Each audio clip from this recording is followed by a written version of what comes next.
So hello friends, welcome to my channel, and I'm able to update iOS 16.0 version in my iPhone, but in other phones the update is not showing. So today in this video I'm showing how to fix iOS 16 update not showing in any phone. So firstly you go on iPhone settings and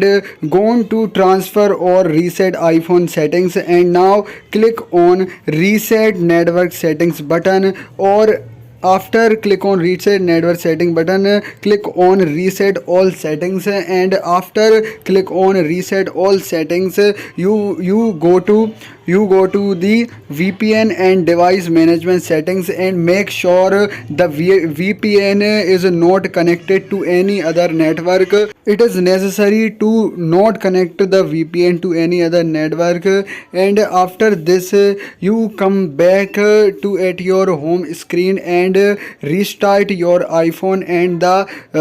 update is appears on your mobile phone. So I hope this video is helpful to you, and do like and subscribe our channel, and thanks for watching this video.